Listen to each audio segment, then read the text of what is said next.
The Olands were one of the old, wealthy families of New Brunswick, Canada. In 2011, Richard Dick Oland was worth an estimated $35 million. He and his brother Derek had run the family brewery until the early 1980s when their father chose Derek, not Richard, as his successor. But Dick found his own path to success, later founding trucking and investment firms. He also spearheaded numerous charitable organizations and helped organize the 1985 Canada Games in St. John, serving as president. It was through this work that he was made an Officer of the Order of Canada, the second highest honor in the Canadian honors system. Dick and his wife Connie had been married 46 years and lived in a renovated ancestral mansion in Rothsay, an upscale neighborhood outside St. John. Their only son, Dennis, lived next door with his wife Lisa in the large two-story house where Dick grew up. The couple also had two daughters, Lisa and Jacqueline, who were married and settled in the area. Richard Oland's investment firm, Far End Corporation, was named after the historic home he and Connie shared. The business was located on the second floor of a three-story red brick building in the financial district of Uptown, St. John. On July 7th, Maureen Adamson, Dick's longtime personal assistant, arrived at the building shortly before 9 a.m. As usual, she climbed the stairs to the second floor and found the office door unlocked. The lights and air conditioning were still on, but no one seemed to be inside. When Maureen had left at about 6 p.m. the previous evening, Dick was at his desk talking to his son Dennis. Concerned by what she saw the next morning, Maureen looked into Dick's office. On the floor behind the large desk, face down in a pool of blood, was Dick Oland. From what she could see, there was no doubt the 69-year-old millionaire was dead. Richard Oland had been struck on the head at least 40 times with a blunt object, possibly a hammer. Nothing in the office resembled a potential murder weapon, and nothing seemed to be missing that would indicate a robbery. Blood spatter was found up to 2.5 meters away and at 360 degrees around where Dick fell. It was a brutal, horrific crime scene. Curiously, there were no bloody footprints leading from the office into the lobby, front door, or back exit. It was as if the killer had committed the crime and then simply vanished. Investigators from the St. John Police swiftly concluded the killing was unlikely to be robbery motivated. An iPad, digital cameras, Dick's wallet, Rolex watch, BMW keys, an envelope of cash were all left behind. What was missing was Dick's iPhone. Numerous calls and texts had gone unanswered. The last text message received on the phone was sent at 4 p.m. the previous day to Diana Sedlacek, a local realtor and Dick's mistress of 8 years. After a series of unanswered messages, Diana's final text simply read, "Are you there?" The only other item thought to be missing from the office was a letter to Dick from Diana. Its exact contents were unknown. The last person known to see him alive was his only son, 43-year-old Dennis Oland. There were several potential witnesses who gave statements to police. On the first floor of the building where the murder took place was a business called Printing Plus, owned by Dick's friend and landlord John Ainsworth.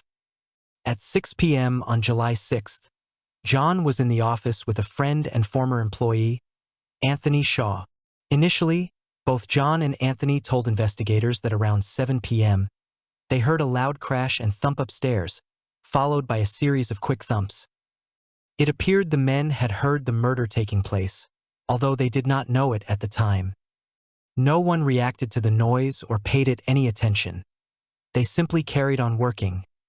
Across the street around 7:30 p.m., a family lawyer also working late in her office told police she heard an argument between two men coming from the building. She later asked to remain anonymous. The lawyer's office was across from the trendy and popular Thandy's restaurant. A patron at this establishment, a man named Jerry Lowe, reported seeing an unknown man in a black t-shirt exit the office building around 8:00 p.m. If these witnesses were to be believed, and if their accounts were accurate, Dick Oland was almost certainly bludgeoned to death sometime between 7 o'clock and 8:00 p.m. At approximately 6 p.m. on the day Dick was found dead, his son Dennis met with St. John police for an interview. None of the Oland family had been told how Dick died, but they knew it couldn't have been from natural causes. Dennis was in his 40s, in a second marriage with 4 children, working as an investment advisor and living in the large Oland family estate about a 15-minute drive from downtown St. John. At this point, the investigative team already knew several key facts that cast Dennis Oland in a suspicious light. It was established that he was the last person to visit the office.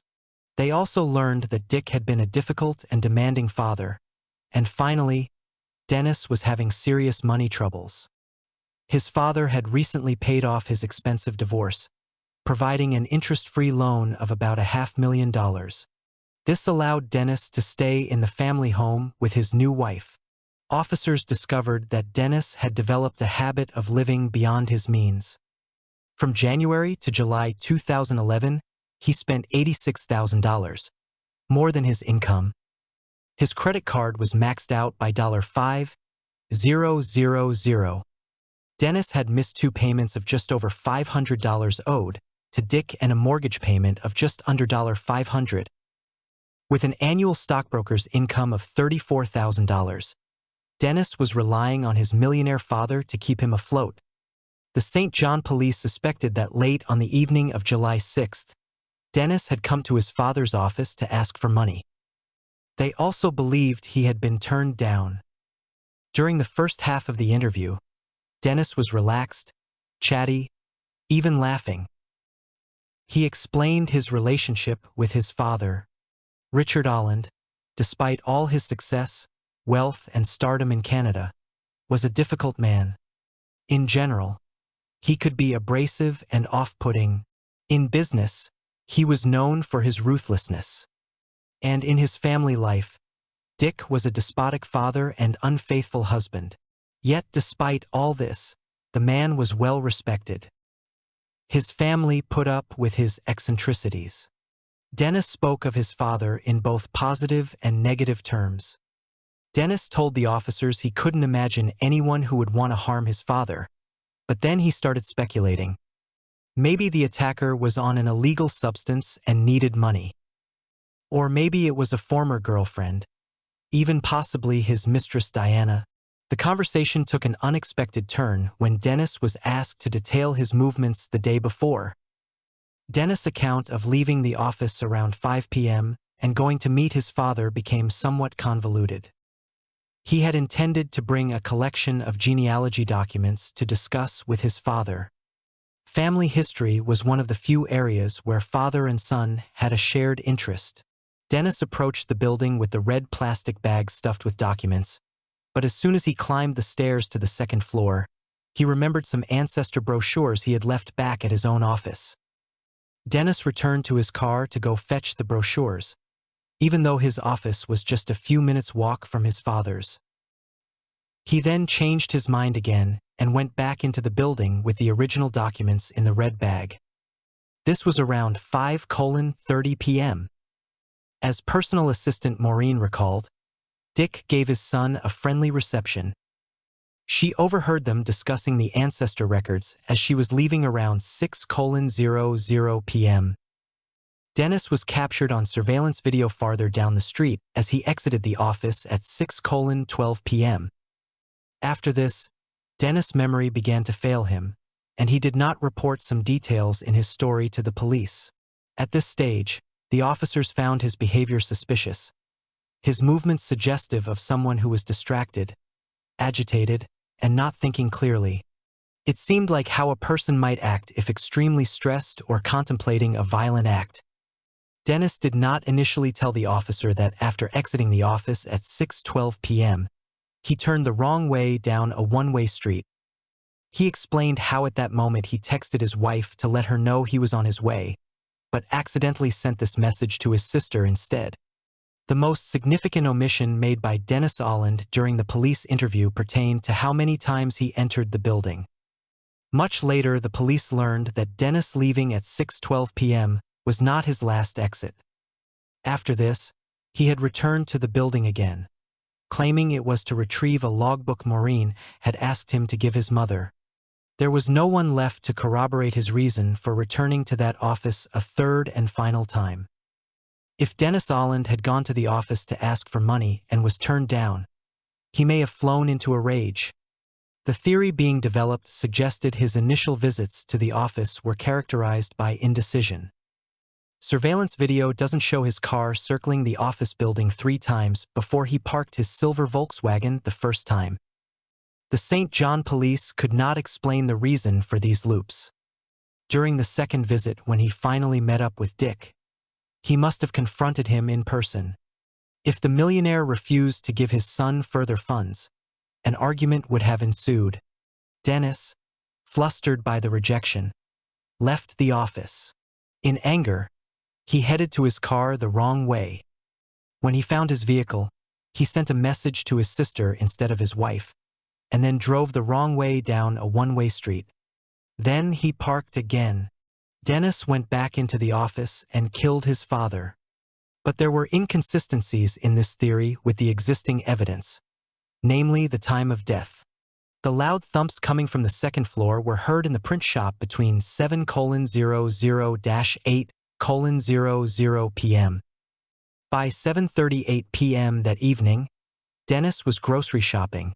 Just minutes later, a store surveillance camera captured him casually chatting with his aunt, Dick's only sister, whom he ran into. All this was taking place as Anthony and John were listening to sounds characteristic of a murder taking place directly above them. Investigators found no discrepancies in this timeline. In fact, they concluded that it was more likely Dick had been killed an hour earlier than originally suspected. Analysis of Dick's computer showed no activity after 5:30 p.m., around the time Dennis had arrived. The lack of interaction with his computer or responses to Diana's numerous messages suggested Dick was incapacitated, likely already murdered, when Dennis had exceptional opportunity to attack him. The last text message received on Dick's missing iPhone was from Diana at 16:00. A call she made just 2 minutes later was diverted to voicemail. The killer could have destroyed or turned off the phone at this point. Although his cell phone was never found, the final text was sent from near the tower at Fairvale. This tower was close to the wharf where Dennis briefly stopped before heading home. It appeared the missing iPhone was taken by Dennis after the murder. The case against the man was largely based on circumstantial evidence, but he remained the prime suspect. The Oland family, however, stood by Dennis and believed the truth could be found by looking into other areas of Dick's life, like his business dealings. One theory put forward that would explain the lack of bloody footprints exiting the office suggested a professional hit, specifically 2 unidentified professionals, had done the deed. According to this version, speculated by a Canadian crime writer, Dick's death was payback for both a bad business deal and a warning to others. The killer would surely have brought a hammer into the building as their weapon of choice. After the assault, the killers exited the office onto a garbage bag or plastic sheet that had been laid on the floor, then split up, disposing of the bloody items. Then on to their shoes and clothes. They carried out the evidence through the back exit. Perhaps there was even another lookout in front of the building. The man Jerry Lowe had noticed from Thandy's restaurant. Proponents of the hitman theory pointed to an ill-fated multimillion-dollar venture called a canned sugar plant. Dick played a key role in this initiative, rounding up investors, promoting it, and coordinating other aspects. The launch of the canned sugar plant was described as catastrophic. It quickly became apparent that the sugar beet pulp was too crude for processing and human consumption. The company went bankrupt in less than a year, and its biggest investors, Russians and Ukrainians allegedly tied to organized crime, had lost more than $17 million. Other investors, including local New Brunswick businessmen and others, also saw their stakes wiped out. Yet Dick Oland was said to have completely extricated himself from this initiative. A few months after his death, a Canadian mobile carrier informed investigators that on July 9th, Dick's phone had registered a roaming error. The mistake suggested the phone was functioning outside of network range.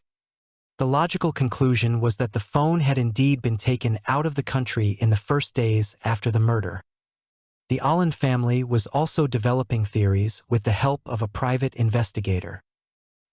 He delved into Dick's personal affairs. It seemed Diana Sedlacek was never considered a suspect. Investigators had cleared her husband, Yuri, who was 30 years older than she was. The 87-year-old man learned of his wife's affair only after Dick's murder. He was eliminated as a suspect. The Oland's detective managed to track down another of Dick's girlfriends, a financial consultant he spent time with in hotels. They also went on sailing trips aboard his yacht. When questioned, she flatly denied this affair. Officers didn't pursue this lead, although according to the Olands, there were signs Diana was openly jealous of her. And that wasn't all. There was a rumor circulating in St. John that Dick had also carried on an affair with his son Dennis' first wife, Leslie.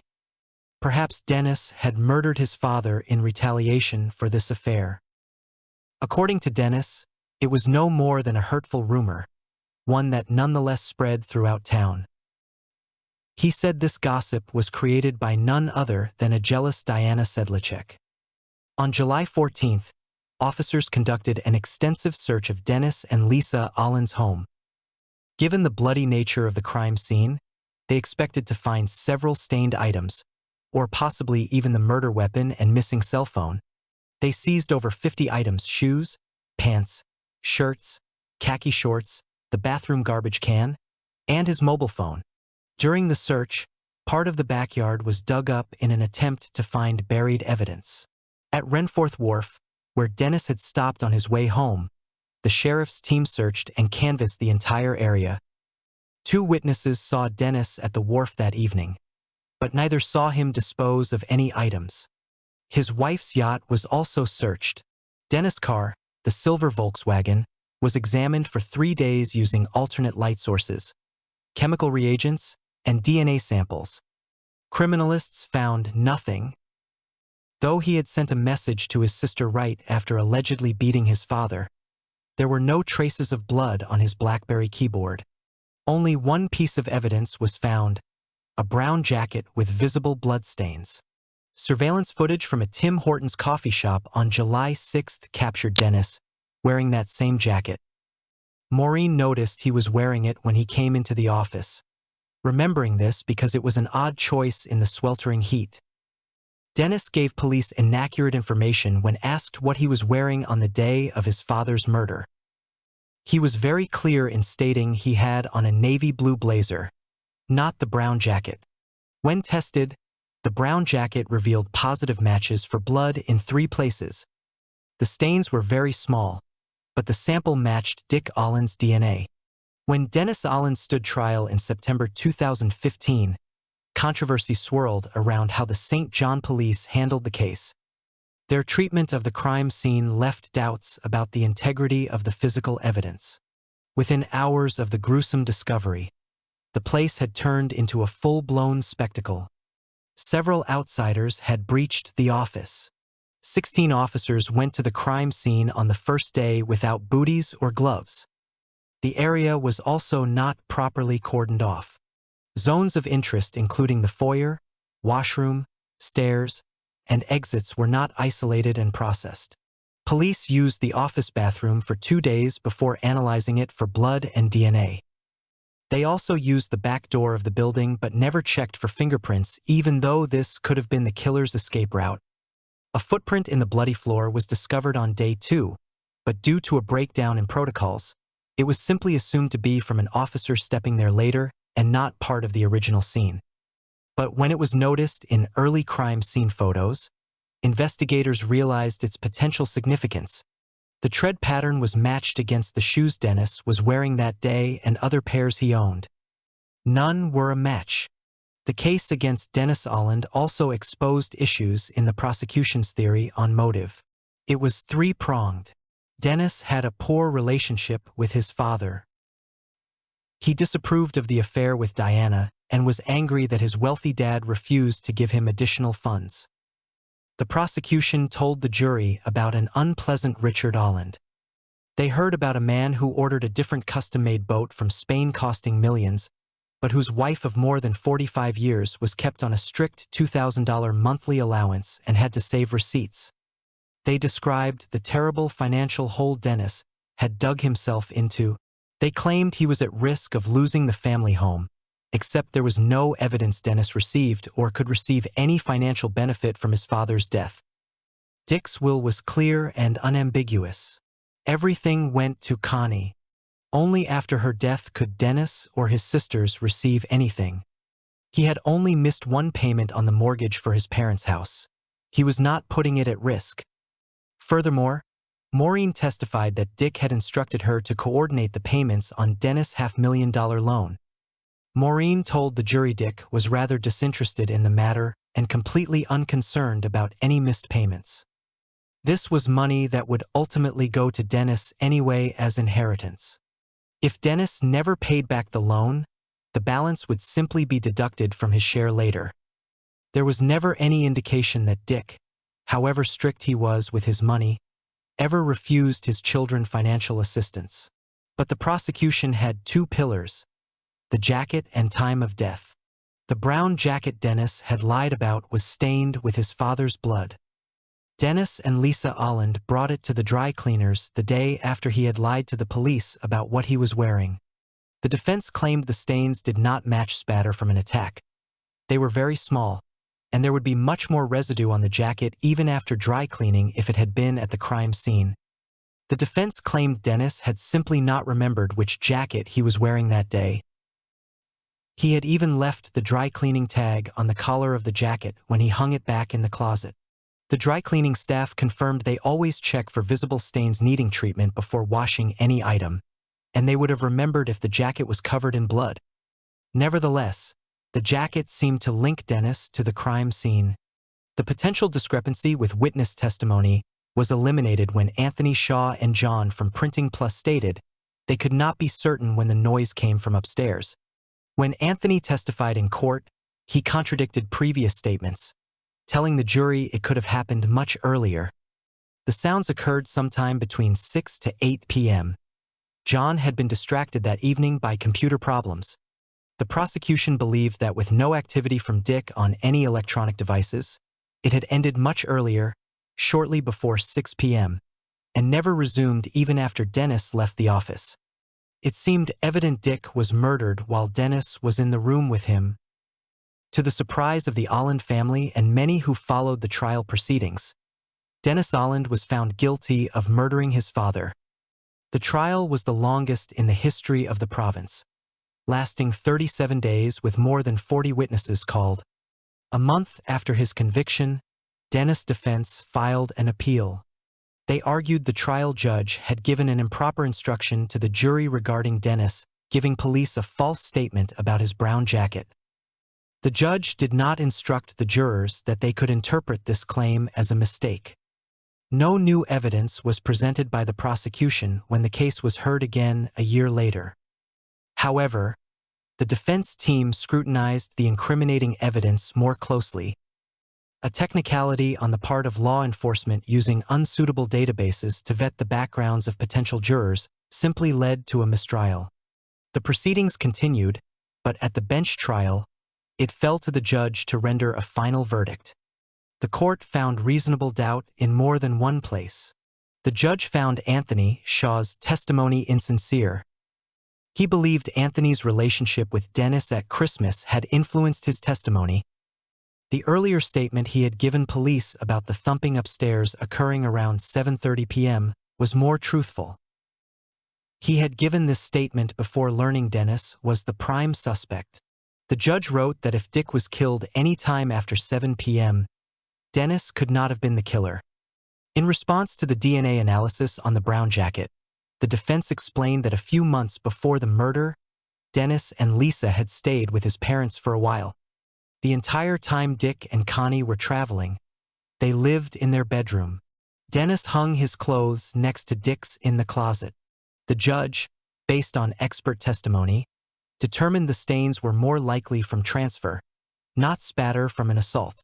The judge also grappled with evidence suggesting alcohol was in Dick's system at the time of his death. He had been in the office all day, working at his desk, and there was no alcohol in the building.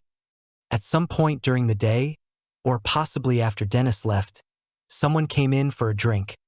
Analysis showed he had not been drinking for several hours before his death, but the exact timeline was never established. The judge called this evidence a puzzle. But perhaps the biggest questions left unanswered pertained to the lack of physical evidence. Where was the murder weapon? What happened to Dick's mobile phone? Why was no blood found on any of Dennis' other clothes, in his car or on his phone? There were pieces of the puzzle missing, and the investigation had not found answers to them. On July 19, 2019, 8 years after Dick's murder, Justice Morrison found Dennis Oland not guilty. He had spent a total of 9 months in prison awaiting the appeal of his conviction. But after this ruling, he was truly a free man. In 2023, a book was published detailing this murder and offering new theories. Key among them speculation that Dick Oland had become too involved with organized crime, or perhaps fell victim to a cuckolded husband of one of his many girlfriends. No further arrests have been made in this case. That concludes the full retelling of the story of the murder of Richard Oland and the trial of his son Dennis Oland. Following the original chronology, meaning, and plot of the account provided in the source document, the retelling covered all the key details and events, from the discovery of Dick Oland's body in his office, to the police investigation focusing on his son Dennis as the prime suspect, the controversial trial that found Dennis guilty, and the subsequent appeal and acquittal. The narrative explored the complex family dynamics of the wealthy Oland clan, Dick Oland's numerous extramarital affairs, and the strained relationship between father and son. It delved into the circumstantial evidence that implicated Dennis, such as the brown jacket with traces of his father's blood, his suspicious behavior and inconsistent statements to police, and the question of motive related to Dennis' financial troubles.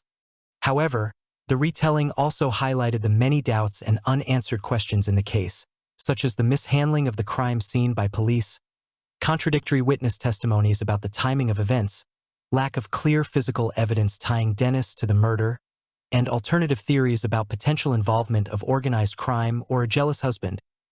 In the end, the judge in Dennis Oland's appeal trial found reasonable doubt and acquitted him of the murder charge. The case remains an unsolved mystery, with new theories emerging even years later, but no further arrests or definitive answers. The retelling aimed to capture the essence and details of this complex, tragic story in an objective, documentary style, without sensationalism or embellishment. It presented the facts and events as they were reported, while leaving open the lingering questions and ambiguities that continue to surround this puzzling case.